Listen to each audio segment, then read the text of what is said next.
So firstly, we welcome you all, ladies and gentlemen, and we say good evening to all of you here in Oman, and good afternoon to Dr. Paul, Mr. Douglas Mudd, and the team back in the US. We welcome different enterprises and individuals, of course, for our webinar, and we thank them for joining us tonight in this program. Before I start, I would like to mention that this webinar actually was scheduled to be last week, Wednesday, 6th of October. But as we all, and you all know that a cyclone hit the northern part of Oman last week, left us with, let's say, several victims, huge damages to infrastructures, houses, properties.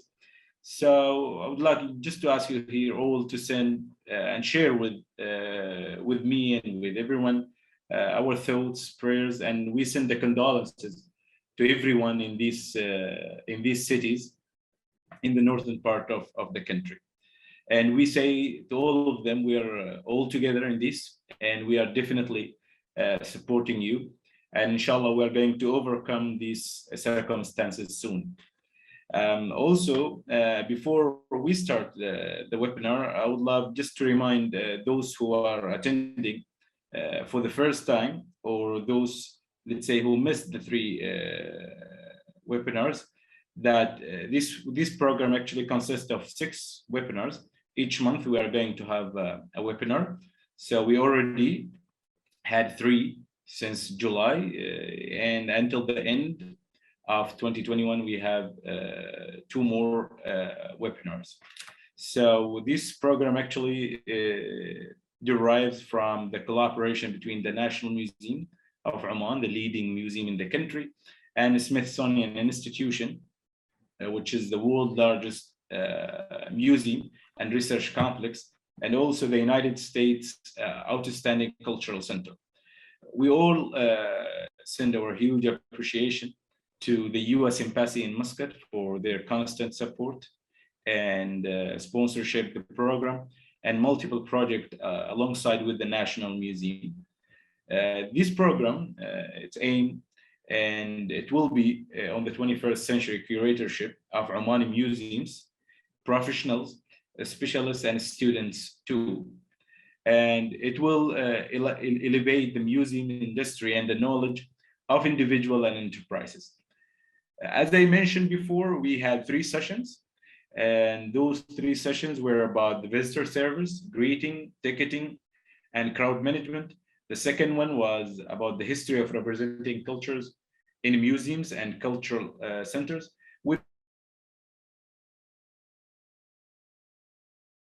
Third one was about virtual exhibitions and other museums uses of the web.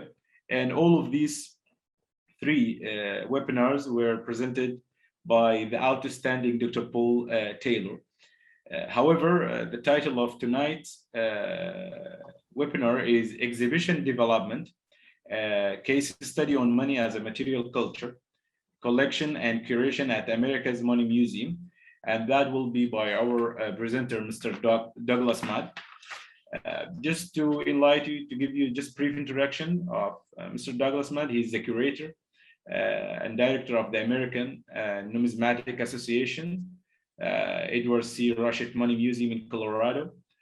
And he's responsible for developing and planning and content of museums exhibition program and the organization and care of A&A collections. And I'm sure Mr. Douglas will explain that what does A&A stand for. He has created dozens of numismatic exhibits as needed for the museum and for the A&A's semi-annual convention. Among his major exhibitions are Barter and Pets, Dollars, The Money of Colonial America, The Money of the World Today, A Numismatic Perspective of Global Society, The Die is Cast, Money of Ancient World and Coins, Crown and Conflict. His recent work has expanded the museum's exhibits into the virtual world of the internet, including Trenches and Treaties, World War I, in remembrance and money of empire, Elizabeth to Elizabeth, which are available at the internet. I'm sure I'm going to share with you the link where you can find it.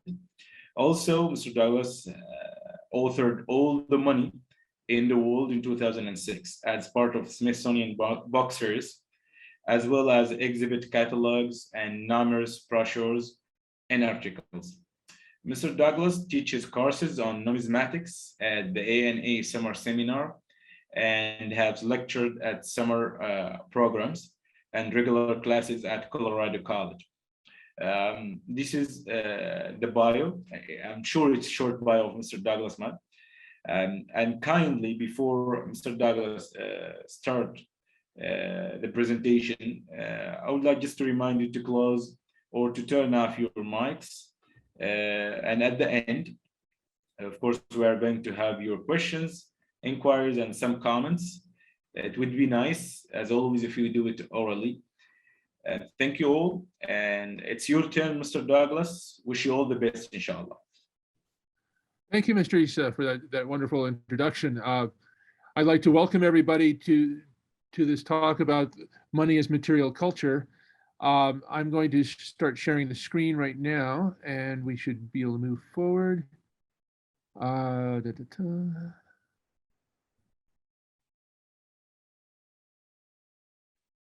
a minute. Okay, so there we are. Before we start, I hope everyone's having a good evening, and I'd like to thank the National Museum of Oman and the Smithsonian Institution for this opportunity with this program sponsored by the embassy, the U.S. Embassy in Oman. This is a topic that I'm very passionate about. I've been working with coins and money for about 30 years now, and I have worked at the Smithsonian and at the American Numismatic Association, which, by the way, is, Mr. Issa, is what ANA stands for, the American Numismatic Association. With that, let's begin our talk. I'll be talking about how numismatics can be made part of your museum. Many museums, many libraries, and other collections have numismatic items, but they rarely understand how to use them other than as objects of art or interest because of trade.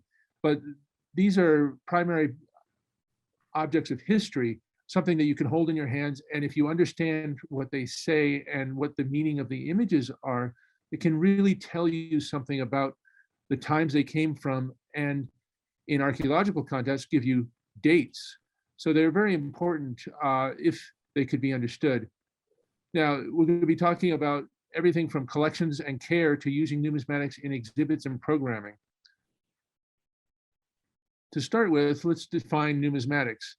Numismatics encompasses a vast array of objects covering a span of millennia and consisting of many materials, shapes, and sizes. Not all of these items are unified under the umbrella of having some economic function. Metals and decorations, for example, in particular, they're included in part due to 18th century conventions about what numismatic items could include, and due to their similarity in shape, composition, design, and manufacture to coins. Coins were the original core medium for most often associated with numismatics as an academic discipline. Coins were the earliest form of numismatic items to be produced as early as the first millennium BC, in the early period. So we'll be talking about money and its origins and the science of numismatics and how all this applies to museums in terms of collection care, curation, and exhibition. This program can only provide a very general introduction due to time constraints, but please ask questions at the end and I will try to answer in more detail where possible. For most of human existence, trade with communities in small areas was handled without coins or paper money. Many types of objects have been used as money, from carved stones to the feathers of rare birds. The only requirements were that the objects be reasonably available and durable so that they could represent value. So what is money? A simple definition is that money is anything that people will accept as payment in exchange for goods or services and has been used in one form or another ever since humans began to trade. The earliest forms of money were used to create a system to measure the value of items people wanted to exchange. Money can also be a means of storage or accumulating wealth. In some cultures, money has a purely ceremonial or prestige purpose in which the value of the object rests not in what it could buy, but what it represents. And so you see some examples here. Cattle were used as money in many societies. Different shapes and forms of silver, the tiger tongue ingot of Thailand, and a shell necklace from Oceania, all of which were used in some form as money. The earliest forms of trade involved barter, i.e. a farmer who needed a clay pot would trade his excess wheat with a potter. The problem came when the potter did not need wheat or when a fair exchange could not be agreed upon. Things became more complicated when the potter needed an axe, so the farmer would need to find a blacksmith who needed wheat, and then he could trade an axe for a pot, etc., etc. It can get very complicated, especially once you move beyond the setting of a village where everybody knows everyone else, and you move to further afield where you're trading over distances. A medium of exchange simplified life by allowing things to be compared to a standard, establishing a medium of exchange which could be used to create a system of value rates for various commodities. Thus, a bushel of wheat might be worth 5 pots, and 5 pots might be worth 1 bronze axe, which might be worth 1/2 of a cow, etc. Today, we don't even think of this because our current money systems, regardless of what denominations we use, are automatically used by the vast majority of people to assign a value to things. So a car is worth X number of dollars or lira or pounds, etc. It's something that's just automatic for us today. But before there was such a thing as a medium of exchange in the form of money, everything was based on the idea of negotiating the value. All of this occurred in places where we find the earliest evidence of people settling down in one place to form permanent settlements for the first time. These were the ancient cradles of civilization, such as the Fertile Crescent of Mesopotamia, Egypt along the Nile, the Indus Valley, and in China's major river valleys. Here's some examples of items that were used in trade and in some cases began to form proto-monies. The first money in major cultures were animals or commodities that could be used in multiple ways. Here we have an example of a flint blank at the upper left, which could be made into a variety of tools or points for hunting or fighting. Since the origin of particular flint samples can be identified and tracked, we have evidence of flint being traded over vast distances thousands of years ago. So we can find flint blanks that are identifiable to their source up to 600 or even 1,000 miles from their place of origin. This, along with the fact that they are found in blank form, suggests that they are among the earliest trade commodities. The fact that they are in blank form meant that they could be formed into whatever was needed at the other end by the end user. Bronze axes are also found in areas far from where they were originally made. Not only could they be a store of value, but they were useful in themselves as tools. Metal tools became the basis for some of the earliest forms of Chinese money, for example. These objects reflect a new development in social interactions, from purely local to more distant trade, which involved different commodities. Raw materials or manufactured goods which did not exist in one area being traded from areas where they did exist, ranging from raw flint to bronze and including luxury items such as lapis lazuli, gemstones, mother of pearl, and art items. Certain objects emerged as preferred standards of value in long-distance trade. Throughout much of Eastern Asia, cowrie shells were commonly used in trade. The Chinese even produced imitation cowries carved from bone or cast in bronze for use as burial items.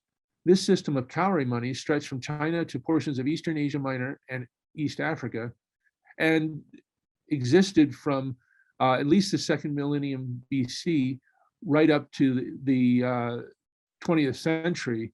There were still places in East Africa that were using cowrie shells into the 1960s as a form of money. In the Mediterranean region, Asia Minor, and parts of Africa, the system of trade was based on cattle. Cattle were a common early form of money in many cultures, with measures of wealth and property values given in terms of a given number of cows. Goods were also valued in terms of cows, a practice that eventually became obsolete as trade became more complex, especially as over longer distances, it could be difficult to transfer cows and ensure that they were in the same condition as when they started. And one of the major difficulties is if you try to make small change with a cow, what do you do with the rest? It's a bit of a problem.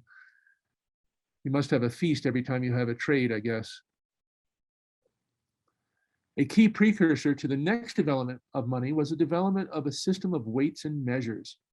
This was a byproduct of the emergence of more complex social organizations. With taxes and more sophisticated trade, which required standardized measurement systems, it became important to ensure that a bushel of wheat was the same across a region, so that everybody used the same size basket or the same size weights with the same measure, weight measures. So here we have an image of an ancient Egyptian using a set of scales. Egypt used scales from a very early period. And by 2000 BC in Egypt, Mesopotamia, and China, they had all developed systems of weights and measures. And the image below shows a system of weights based on stones, which are carefully sized and weighed in order to create a standard. Now, this standard would be kept at a treasury or at a temple to be compared with those being used in marketplaces or in other settings, so that this standard would be uniform throughout the region. Now, a central authority was needed to develop and monitor such systems, and by 2000 BC, Egypt, Mesopotamia, and China had all developed the authority systems which had the authority to be able to standardize weights and measures. After the development of a system of weights and measures, it was realized that metals could provide a more manageable, durable, and flexible medium of exchange. And long-distance trade converted in many places from cattle, calories, and other materials to metals. Metals used in trade came in all shapes and sizes, from spits of bronze or iron to irregular lumps of copper, bronze, gold, or silver, and on to ingots or pieces of wire in gold, silver, copper, or bronze. The advantages of metal were its easy divisibility. It could be cut into pieces and weighed to ensure its value. Its durability, so money is relatively durable. Especially when you talk about silver or gold and even copper, they don't rust, and they last for a long time. And they had high intrinsic value. That meant that you didn't have to have huge amounts of any of the metals in order to do long distance trade, which meant that transportation was simpler than trying to travel with 1,000 cows from one place to another. You could actually carry a relatively small amount of gold or silver and have the same value. And its relative compactness was an important element as well. Now, once the technology was worked out, metal was also easy to work with and made it very flexible to be used in a number of ways, from decorative and utility purposes as tools and things like that, to eventually specialized use as money. The use of precious metals as money began with the ancient civilizations of the Near East and China. As early as 2000 BC, in both Mesopotamia and Egypt, there emerged the practice of carefully weighing pieces of gold and silver to determine their value in paying tribute to local rulers, placing offerings at sacred temples, and performing business transactions. At first, metal objects were used, including spits, cauldrons, and tripods, as in Greece, rough bronze ingots, as in Italy, or replicas of tools, as in China. Copper, silver, and gold rings were used in Egypt, and these all evolved eventually into pieces of silver, gold, and electrum copper and bronze that were valued by weight and purity. A hierarchy of value was developed for these metals as trade increased. So gold was at the higher end because it was relatively more rare. Silver was next. Electrum was a specialized form of an alloy of gold and silver, which was found in Lydia and used there. And then copper and its alloy with tin, bronze, that was an important strategic metal because it was used in weapons and for utensils and other important early metal tools. So money in the form of metal discs or lumps marked with information guaranteeing their value was independently invented in Asia Minor, India, and China during the first millennium BC. These objects are the first coins, i.e. they have a regular weight for each denomination, are marked for identification and as to who the issuer was, and circulated at a fixed rate without the need for weighing. The coins from these three areas became the major world monetary traditions, Greek, Indian, and Chinese, which still influence our modern ideas of how money should look and how it should be used. One of the interesting things about money is that it is a very conservative concept. People like money to stay the same as much as possible because it represents value, and in the form of stored value, it represents their wealth. Nobody likes the idea of losing wealth, and so we have a form of conservatism when it comes to money that is unusual in other areas. In the US, one example is people generally refer to the smallest coin we have, the cent, as a penny. Yet the US has never produced a penny in all of its history, but it's a carryover from the use of British money, in which the penny was a central piece in the early days of the American colonies. And it's the idea of money not changing is important enough where the use of old terms and old references to money tend to carry on for hundreds or even thousands of years in different regions. Now, we'll go into the specific history of coinage. The kings of Lydia adopted the idea of coinage, beginning the tradition of state-issued coinage at a very early date. They began to produce coins in the early 7th century BC. With that invention came one of the most historically important uses of money. Money as a means of communication through its designs and legends, which was elaborated by the Greeks in their quest to celebrate their new city-states. This happened at a time when Greece was experimenting with new political organizations, and coinage became a very important element in spreading this idea and celebrating their new cities. So this is where you first get the idea of a nation's money as the first impression of a visitor gets of the nature of a country. As such, the designs and legends placed on money had been considered important by the authorities responsible for their issue, and making money a critically important part of the study of history. This is especially true before the age of the printing press, when options for disseminating information were limited, labor-intensive, and expensive. So in many ways, early coinage was a form of mass media, a mass communication form that didn't exist in any other form. You could carve in stone, you could use clay tablets, which were temporary, or you could have a town crier go through the town. But coins allowed the message of who was in charge in a particular place, the basic beliefs they may have had, which gods were important, and the name of the place in exactly the form intended amongst thousands or even hundreds of thousands of people. From simple tools of trade and markers of value, money is developed through the invention of coinage into declarations of independence and power to more subtle messages conveying complex political concepts. Modern coins and paper money reflect the legacy left by the ancient world in a rich numismatic pageant with messages whose implications are still relevant today. And here you have some examples of the earliest types of coins: an electrum stater of Asia Minor from the 7th century BC.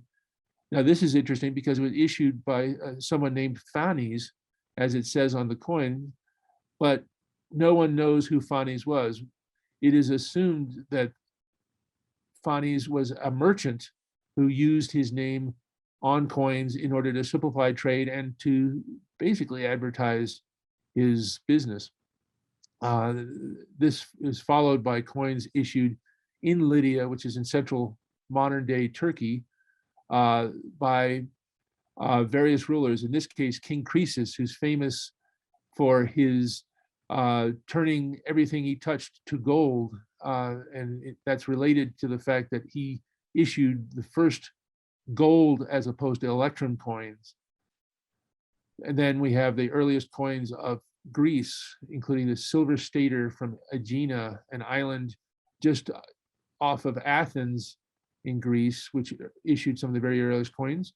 And then one of the first of the world trade coins, a silver tetradrachm of Athens, which was famous for its owl on the reverse, and the letters alpha, theta, epsilon, which stand for Athens, on the right-hand side. Now we'll move on to discussions with numismatic classification and how we study numismatics. Numismatists have divided numismatic items into categories as shown on this slide. Traditional money has mostly been left to anthropologists to study, but the rest of the categories all have specialized organization, handling, storage, and classification associated with them, developed over a period of more than 3 centuries as people collected. But collecting is a much older tradition and goes back at least to the Roman times, when we know that the Emperor Augustus collected coins. So we have traditional money, coins, paper currency, tokens, which are privately issued money substitutes as opposed to coins similar but different, metals and decorations, and exonumia. Now we'll talk a little bit about how you store these objects. Storing numismatic objects provides its own unique challenges, especially for coins, metals, and tokens, mostly due to their size and the numbers needed for a representative collection. One of the things you'll find with most coin collections versus, say, art collections is the relatively large numbers of objects that can be collected and are useful in terms of understanding the history and development of a region. You can have collections of coins that are thousands and thousands of pieces, whereas in an art museum, it's possible to have simply a few hundred paintings of an artist or a series of artists and have a workable museum. In a money museum, you must have larger selections of objects, especially for research purposes, in order to make your collection. This poses a challenge as far as storage, and the storage needs are unique. So here we have some examples from the Money Museum here, where we have, for many of our coins, drawers where the coins are stored in envelopes or plastic flips, as we call them. These are both acid-free and made of inert materials so that we do not damage the coins in storage. And then we also have trays, such as you see at the upper right, which allow the coins to be placed in them in a secure fashion, which also allow you to put labels on them so you can identify them easily. To continue, here are some of the specialized museum storage items developed for metals and coins, along with a standard map or document case which we use, document case, which we use to store large numismatic items. So at the left, we have a tray, and this is how here at the Money Museum, we store our medals. The medals are in individual boxes with an acid-free barrier to prevent sliding and friction from damaging the medals. And then they're organized on the trays in a way that makes it easy to view them. Particularly in my case, as a curator, I like to be able to open a tray and see everything without having to remove each item from its individual holder. The boxes have labels on the back so that we have the full information about the coins, their museum number, catalog number, object number, and basic information about what they are so that we can identify them and use them for exhibits and other purposes. And then the case that the trays go in. And then on the right, we have a map case, a standard map case or document case that is used in many places for storing large blueprints or maps, things like that. And we have objects that are large enough that require bigger drawers, such as in this case, Swedish plate money, which can be up to 2 feet long and a foot wide, and quite heavy. Now, with paper money, there's a variation where we use Mylar holders, plastic holders, which are acid-free and also PVC-free, which means they don't have special softeners, which are included in many plastics, which unfortunately cause the plastics to break down over time. This is something that wasn't understood fully back in the 1950s and 60s when they began to use plastics to store coins and paper money in some cases. Many mints used to use them in the 60s especially. And over a period from 5 years to 25 years, depending on the circumstances, the environment and everything else, these plastic holders, if they had PVC in them, which is a polyvinyl chloride, they would break down and basically destroy the objects that were stored in them. So if you ever are in the position of choosing materials, you have to make sure that you get the proper archival materials to, to store your objects in.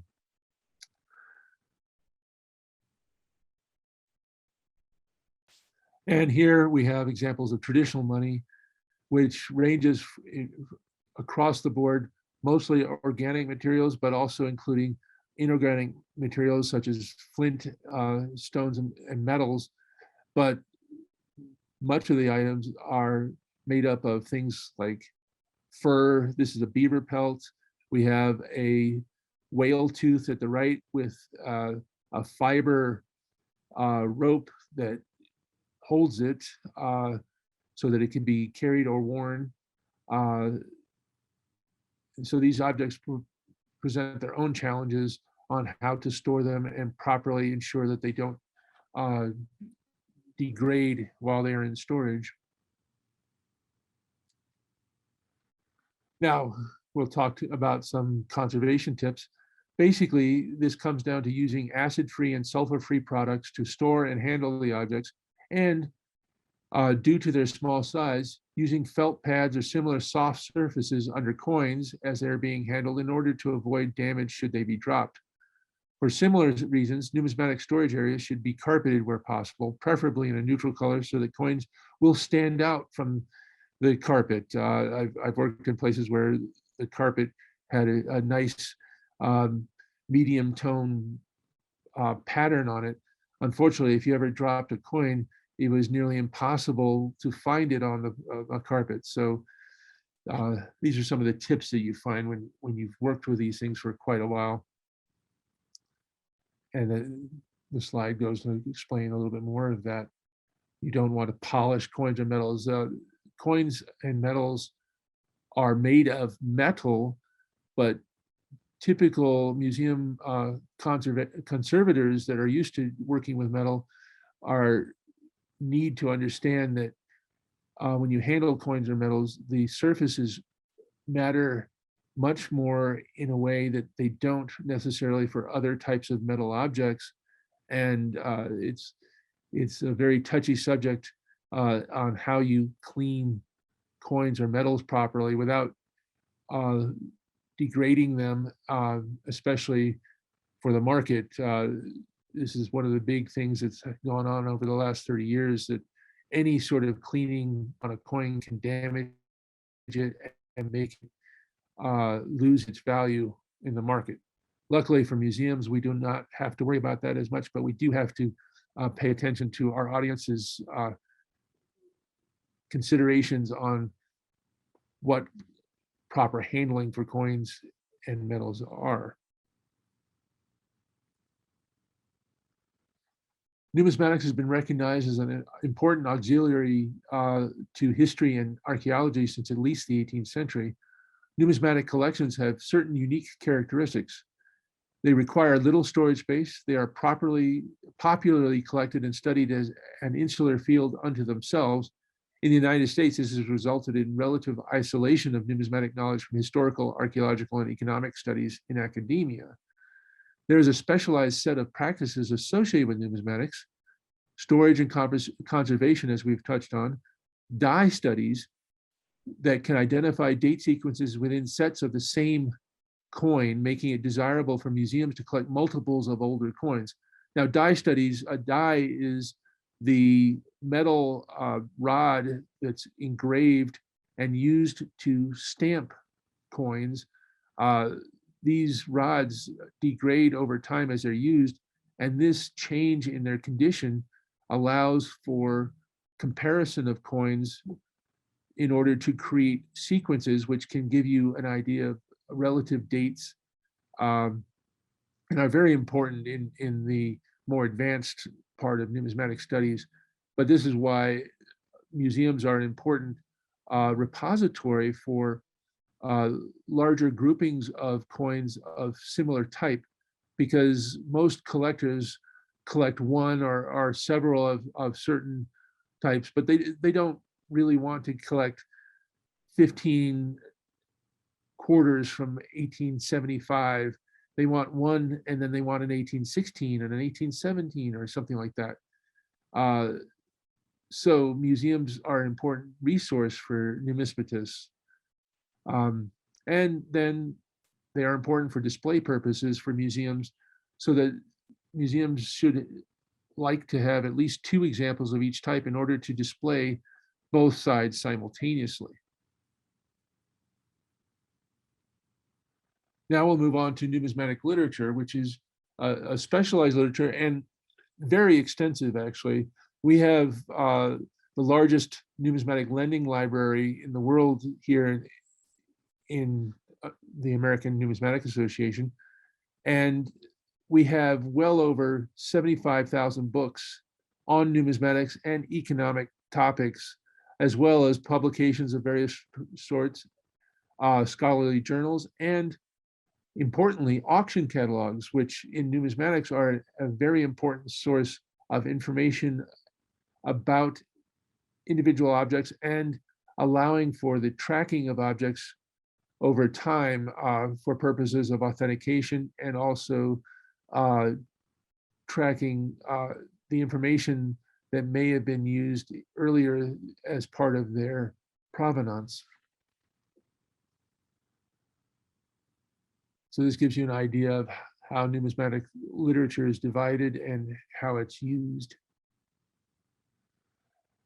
Now, for American paper money, for example, if one sees a reference for Friedberg 1969H, you will know that the note is listed in Arthur and Ira Friedberg's Paper Money of the United States, and that it is a $5 Federal Reserve note, series of 1969, issued by the Federal Reserve Bank of St. Louis, with the signatures of Dorothy Andrews Elston, Treasurer of the United States, and David M. Kennedy, Secretary of the Treasury. This is where numismatic literature becomes very important for identification, and identification to the level of being able to tell you something about what's going on. Now, this is American paper money, and so the information here is very detailed and may not be of tremendous interest historically, But when you get to situations going back to the 18th century and before, this kind of information becomes more and more important as written sources become less and less common, particularly for the medieval and ancient world, where written sources are relatively very rare. And so having any type of information that can help you identify the place in which a coin was made, identify who the artist was, who the issuer was, that kind of thing, becomes relatively much more important as written sources are less available. For some categories of objects, citations can replace most database object description fields, with the exception of dates, mint marks, and weights and diameters for coins. Some of the pitfalls of this: some standard references become obsolete, making it necessary to update reference citations or maintain old reference works. Some standard references do not retain the same numbering system from edition to edition. This is less and less common nowadays, but it is a thing to be aware of. If you start to catalog your collections, you need to understand the references you're using, which are the standard references and which are the most up to date.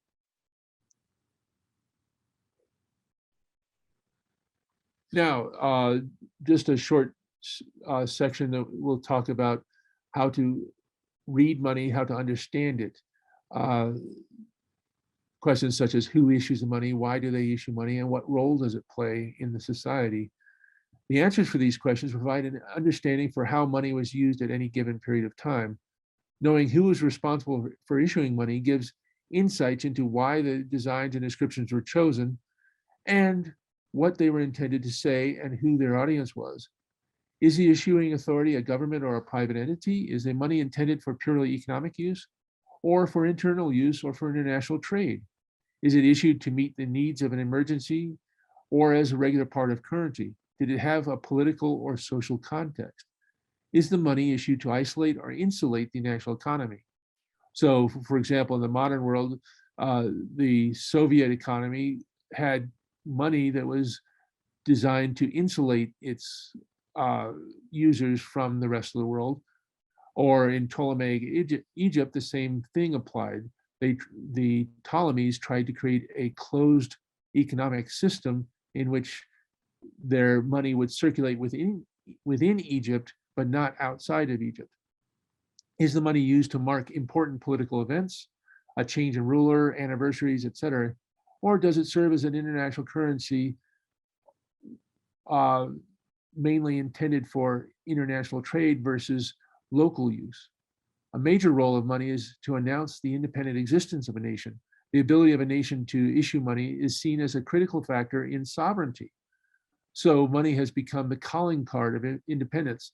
And this continues even today. One of the first things that a newly independent country will do is issue money, even if their economy is in disarray. It's still important to issue the money, whether or not it will have an important economic place in the world. It's important from the standpoint of announcing the existence and independence of a country. Now, money incorporates messages in its legends and its imagery. Unlocking this symbolic language is key to interpreting money. Dictatorial and examples are dictatorial governments tend to feature images of the current leader. Monarchical governments will show the king or queen. Democratic nations may feature images of liberty or prosperity. Many developing nations choose to focus on images of economic progress.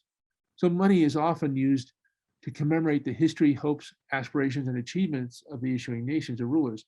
And all of this suggests the ways that money could be used in exhibits as a profitable means of highlighting the things that are important in a particular time period for a particular group. So here we have the parts of paper money. You have all of these elements that are identified that are important to understanding where the note comes from and why it was issued in the first place. This information, combined with the denomination and vignette of President James Garfield on this note, provides a wealth of information to the historian across a range of topics. For example, the vignette with Garfield was placed on the standard design for $5 national banknotes to honor President Garfield shortly after his assassination in 1881. So by knowing the historical context, you get an idea of what the note is referring to, and vice versa. The note can lead to an understanding that, well, people thought that this assassination and President Garfield was important enough to actually add to the note. And at the same time, this note was issued in a particular location, the First National Bank of Ketchum in the Idaho Territory. So Idaho was not yet a state, but they did have banks, and the banks were issuing paper money within the national banknote system of the time. Here we have the parts of a coin.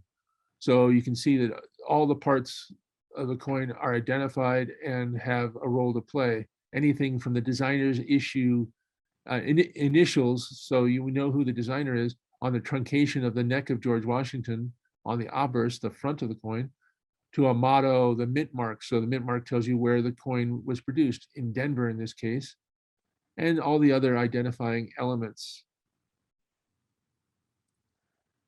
When you get to more historical coins, going further back in time, these elements become increasingly important to identify the context and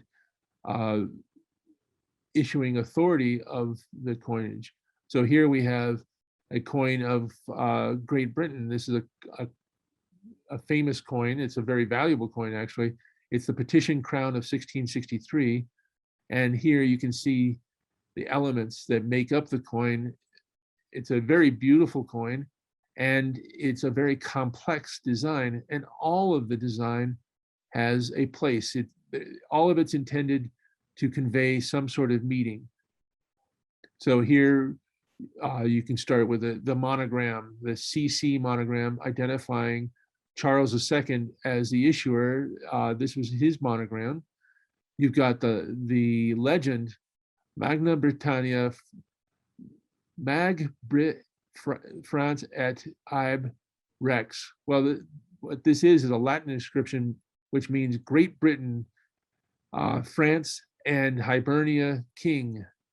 So it's saying that Charles II is the king of Great Britain, France, and Ireland, and the date, which was 1663. And then the elements in the design show the arms of the different places that he ruled. So you have England represented by the three leopards. You have the crown shield with lion representing the Kingdom of Scotland, the crown shield with fleur-de-lis representing the Kingdom of France, which had been claimed by the kings of England from 1340 to 1801. And then at the center, the badge of the Most Noble Order of the Garter, founded by King Edward in 1348. The oldest English order of chivalry, and it was awarded by the monarch and only has 25 members at any given time. So all of this information is available on the coin if you understand how to interpret it.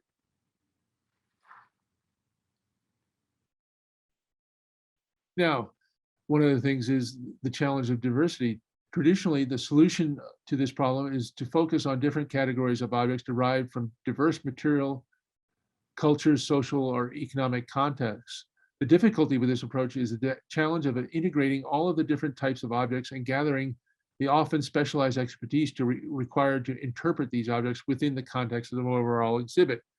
So when you create an exhibit with multiple types of objects involved, often you'll have to have a specialist for each area. If you're combining artwork with coins, with archaeological objects, this can make it more difficult, but numismatic objects can provide a key to solve these problems because they represent, they draw from all of these fields. They are a form of art. They have historical connections. They are firsthand, they're firsthand objects of history. They were produced at the time with meaning intended to be put on them by their users, their makers, and they're found in archaeological contexts. This allows numismatic objects to transcend the constraints of having just one type of information from certain types of objects.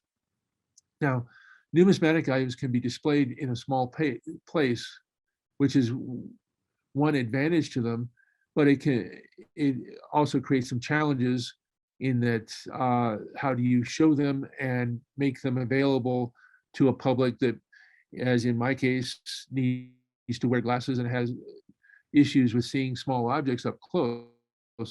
But they are primary documents which can be used to illustrate many storylines. And in the modern day, there are many ways to take advantage of these items to tell stories from history, from economic history to political history, cultural or art history. Now, we'll talk about how to use them in displays and for historical purposes. The challenge of many museums is understanding how to use money in their exhibits, from conceptualization to physical display. There is so much more that can be done beyond the simple use of money as props. Example, a payphone with change current at the time it was used. That is a very simplistic way of using money. It's valid in showing how a payphone would have been used at a certain time, but it also avoids the possible advantages of being able to discuss the money being used and what it said about the time period beyond the fact that it was used in a payphone. You need to know what you have, how it relates to other objects in your collections and the mission of your museum, where to get more information or more numismatic objects, and how to effectively display numismatic objects to support your exhibits, whatever the story is. An example, a railroad museum, obsolete notes and the images of trains that appear on them in different contexts can be a great adjunct. Railroad museums have a problem in that the objects that they're most interested in are very large. A train is a huge object, and you can't show a tremendous number of them. They're hard to deal with. They're very large and relatively rare. There's not that many of them around, but it turns out that the whole series of notes in the United States and in other countries show railroads, especially the engines, at different times, and you can actually trace the development of steam engines using paper money. And so this can be an extra element that many people do not think about when they're working in different fields. Money has stories to tell, from the stories of individual objects to groups told by their images and legends or by circumstances and reasons for which they were issued. This is something where money is important in the sense of the imagery that's used on them that can really give an idea of what a country intends to be seen as. The images are intentional, and they provide a context for studying the history of different periods and places. Now, the ANA is a primary resource for information about money with its collections and extensive library, and it's something that we work with researchers on a regular basis to assist with. Now, we'll end with a discussion of how you can use money in exhibits. Since money is a calling card of nations, it can be used to understand the values and principles which they wish to be known for, aspire to, or believe that they stand for. This is an exhibit that we did about a decade ago called Money of the World Today. The core concept behind this exhibit was to show that the current money used in each country of the world back in 2006 was what it looked like, and give the visitors an opportunity to look at it and understand what it represented, what it could tell them about these countries. Now, as a museum, these are the types of questions we had to come up with: how to organize the exhibit to fit all the objects and information into the gallery in a meaningful way. With, I think we had a total of 196 countries represented. That was a challenge in a 2,000 square foot space on how to meaningfully represent each country. And then an early question was, what constitutes a country? How to get examples of the money from each country, which was a lot more difficult than you would think. Some countries don't allow their money to be exported. In some cases, the money, they don't produce money of them for themselves. And so you have to figure out what they actually do use and how to represent it in such a way to help understand, in the terms of what we were using in the exhibit, something about the country. And then what information to highlight about each country and its money, and what this tells us about each nation. So here we have the entryway of the money of the world today, showing the globe with its text rail and part of the Australian Oceania portion of the exhibit. The exhibit was set up essentially as in a geographic fashion. So each continent was represented and formed its own section, with Oceania and Australia and New Zealand as being treated as a continent in itself. This way, each section would have the countries that were part of each continent within them, divided into different cases. We could have used other ways of doing this. We could have used political organization as an organizing principle, or economic philosophies, capitalism versus communism. There could have been religion, language, or political alignments, i.e. Memberships in international organizations or alliances. All of these present special problems in interpretation. But in this case, we use the geographic division, and the globe text rail panels included interactive and educational elements designed to give context for the exhibit as a whole. Touch panels highlighting different materials used in money were on this rail.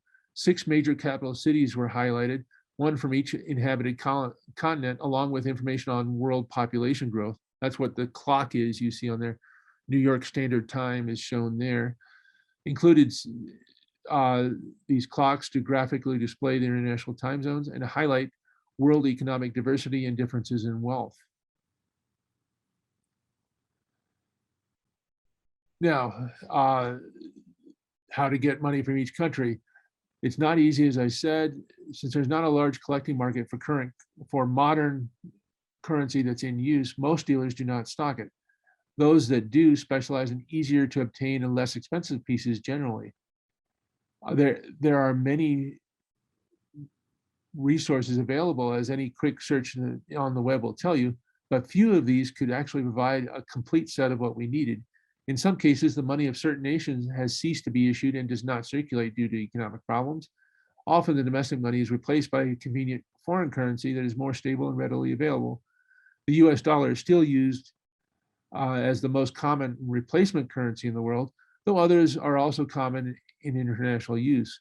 In Africa, there has been a trend towards the exclusive use of paper money because it is cheaper to produce and because of frequent changes in the value of the money. Some nations with closed economies place restrictions on export of their currency. Other nations place restrictions on currency in order to preserve it for use within their own nation. And then to the question of what information to highlight. Statistics were gathered for each country along with a national flag, a selection of the images, and 2 examples each of 2 banknotes and 2 coin denominations. This information was presented in a standardized format to make comparison between countries easier. The statistics were chosen to allow visitors to compare nations and regions and to draw parallels between different types of governments, economies, and relative wealth in conjunction with the images and messages presented on the money itself. And here's some examples of panels that we use to introduce each continent. The introductory panels focus on basic geographic features of each continent and give an overview of their monetary history and current information, such as the number of countries and overall population. And here you see the section for Africa organized around the panel, and then with various objects used to create a setting, a feel of being in the area. The African continent entry showing the passport station as well as examples of African artifacts. At the center, you see a passport station, which is that metal piece of furniture that has a stamping machine where you would take your passport and you could have it stamped with the symbol for Africa that we used. And this passport was used for kids and for adults as well that had extra information, including questions and answers that could be turned in for a coin for the kids. Organizing the exhibit by continents provided a familiar framework for visitors on which they can build to understand the information presented in the exhibits. And then we had examples of the case panels. Here we have Oceania with New Zealand, Palau, and Papua New Guinea on the same case with examples of the coinage and paper money. Each nation write-up included stats for the capital city, name of their base currency unit, population, life expectancy, date of UN admission, size, and languages spoken. Label cards include information on exchange rates versus the US dollar current as of the third quarter of 2005. And then here's what the actual cases looked like with the objects in them. It gave you a good idea of what the money looked like, and more importantly, from the background of what was intended in this exhibit, it gives you an idea of what each individual nation thought was important to show on their money. Here's an example of the passport.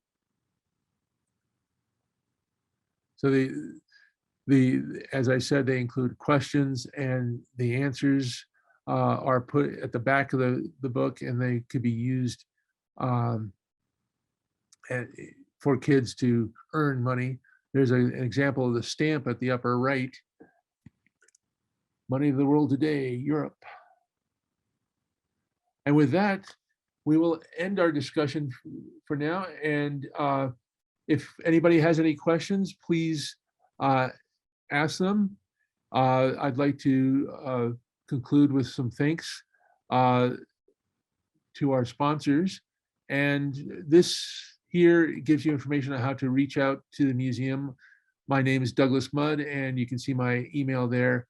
And then there's the links to the Money Museum and to our virtual Money Museum, where we have a huge amount of information on various aspects of numismatics, including the exhibits, virtual exhibits, where you can see everything from walking through the museum and going up to cases and seeing individual coins front and back, to gaining more information about the coins. And I'd like to thank the U.S. Embassy in Muscat for this support of the seminar series that we're involved in. And then many thanks to the Smithsonian team for partnership with the National Museum of Oman. Dr. Michael Taylor, Dr. Robert Ponsoyan, sorry about that, Robert, Dr. Curtis Sandberg, Saeed Hussein, and Claire Eckert. Thank you very much, and I eagerly await questions. Thank you so much, Mr. Douglas, for a very great session. You just shared a lot of information with us and have our audience get the benefit of this webinar.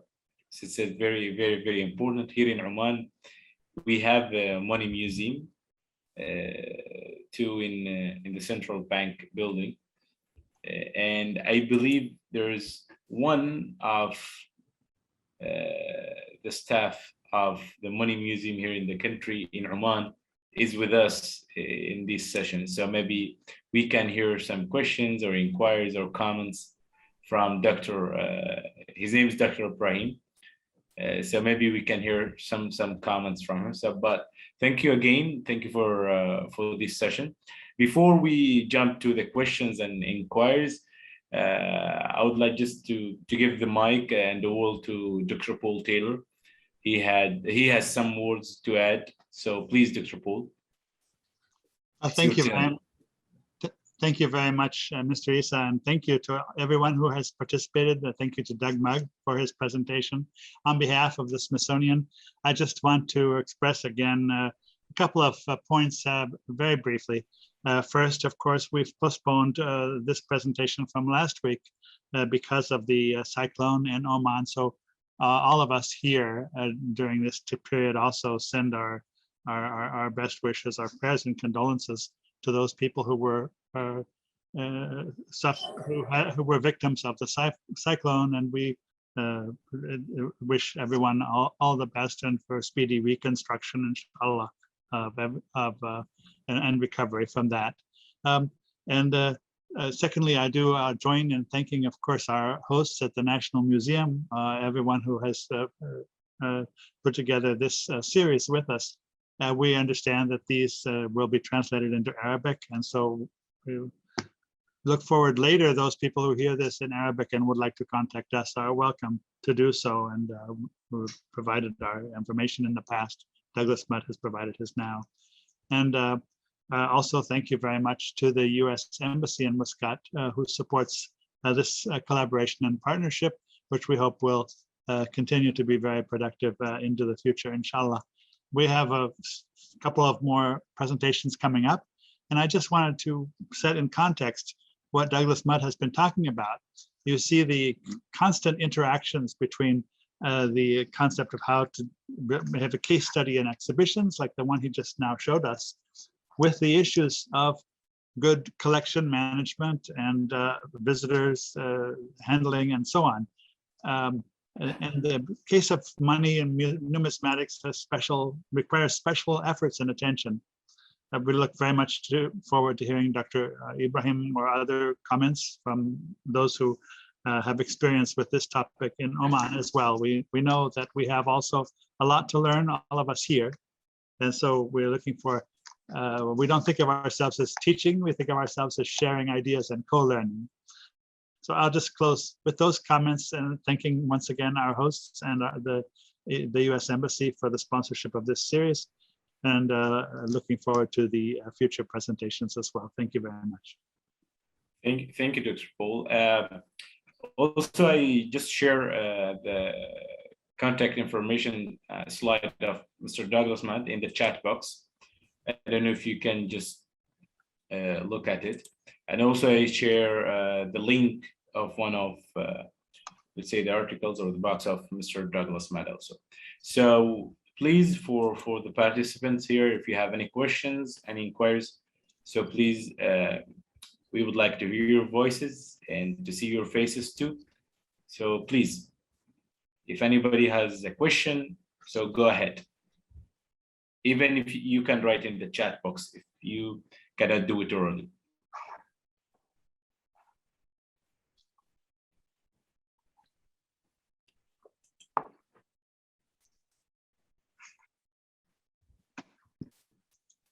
I actually have a question, Isa, with the permission of Mr. Douglas. I'm not sure if my inquiry is related to your area of research, but I cannot help it but would like to hear your opinion about the digital coins. Do you see Bitcoins and all these heated subjects about the digital coins, you know, a natural evolution of the metal coins? Do you see a future of them? I mean, we moved from cows and shells to metal and paper currency. So what do you think of that? Well, thank you for the question, Salama. This is, it's an important question from the museum and collecting standpoint, because how do you collect or display electronic money? It's a difficult issue. But in a larger context, yes, electronic money, Bitcoin, and those kinds of objects, items are something that will be an increasing part of our monetary systems going forward. In the case of, I mean, today already, cash, money that we think of, that we use on a daily basis, is already in the form of electronic transactions more and more. Cash today, there's more coinage and paper money in existence and in use today than ever before. But that's simply because the economy has grown so much and there are so many more people. As a proportion of the total money supply, it turns out that the vast majority of money is and has been since at least the 70s and going forward, increasingly so, in the form of electronic transactions. It's not quote unquote real money. It's actually ledgers in computers. Now, Bitcoin and the like are a new development. They're in transition. They're not quite money. Bitcoin was developed originally to be a non-governmental form of currency, but without a full understanding of what it takes to be money. The creators understood absolutely that you needed something that was valuable, that was not easily counterfeited, that it retained value because it wasn't so common that it was worthless, but without an issuing authority to control how the money was used and how it can be traded. What happened was what's happened historically for different sorts of money. People figure out how to take advantage of it and use it for their own profit. And in this case, Bitcoin is a commodity. It's being traded as more or less as a commodity on the stock market, and it's not currently successful as a currency, even though it is used sometimes. It's not used widely simply because how do you as a merchant use a currency that's changing in value as quickly as Bitcoin can, either rising in value. So if you have a shirt for sale, you sell it for a small fraction of a Bitcoin, and then you have to turn that Bitcoin into real currency to see the profit, because the Bitcoin could lose value or it could gain value very, very quickly. And the result has been that Bitcoin itself is controlled by major, it's controlled by distributors, essentially. There are distribution centers because needs to be some way to provide Bitcoin for those who want it, and then as a transfer station, a broker almost for transactions. And there are individuals and groups that have bought up large amounts of Bitcoin and used it in the sense that stock markets can be used, where you buy at opportune times or you sell at opportune times to decrease the value, and then buy as the value decreases while the Bitcoin is cheap. So Bitcoin and its like, because of the blockchain technology, the fact that they're currently impossible to counterfeit, and their usefulness in being transportable all over the place with simply the availability of computers and phones and other technology on the web, they are part of the future of money. They're not quite there yet, and until they have issuing authorities that can control how they're used and create rules and regulations around them, they're not quite at the point where they'll be replacing money as we know it today.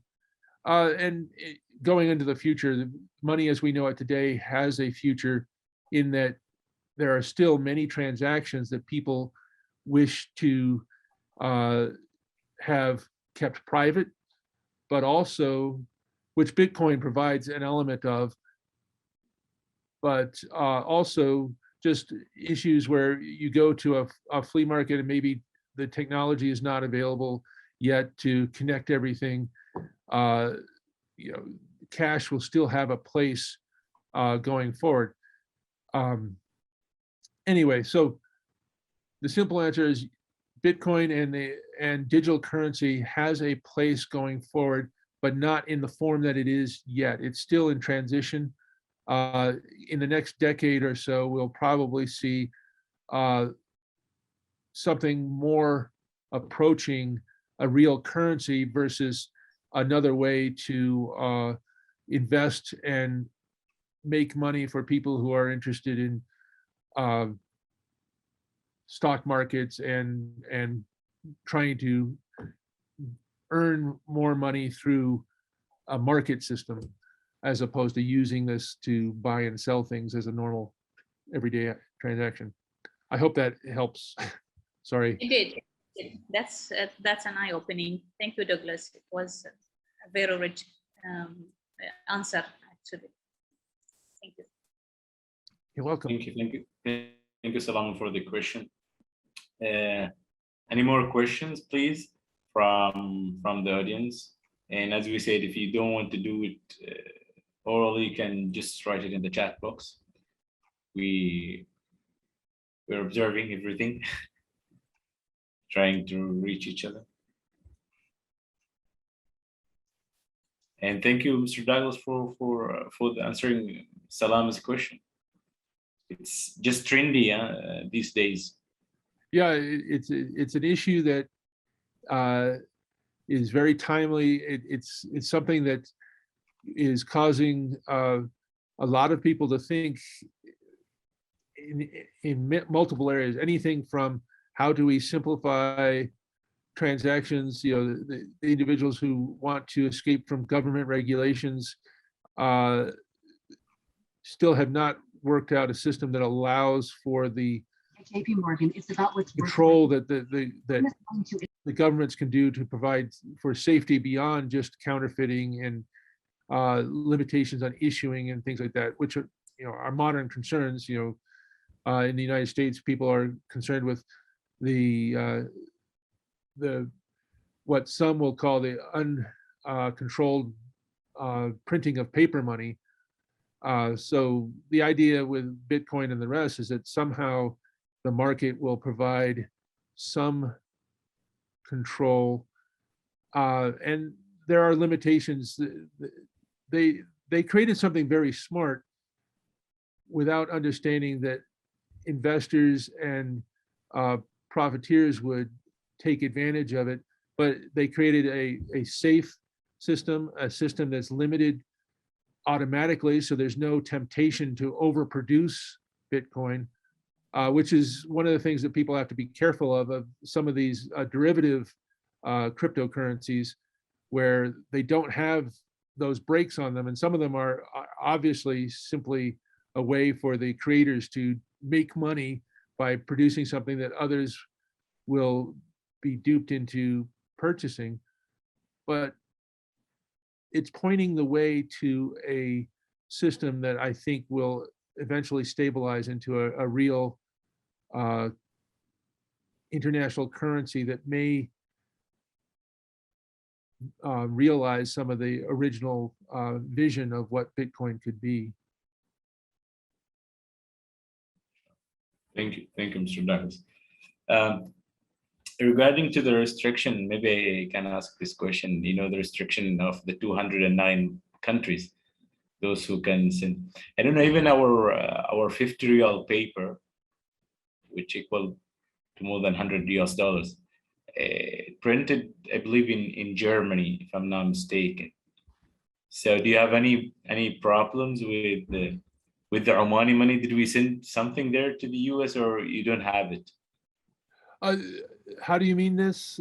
So do I have a problem with Omani money? Yeah. Did we? In retrieving, in getting the money for the exhibit.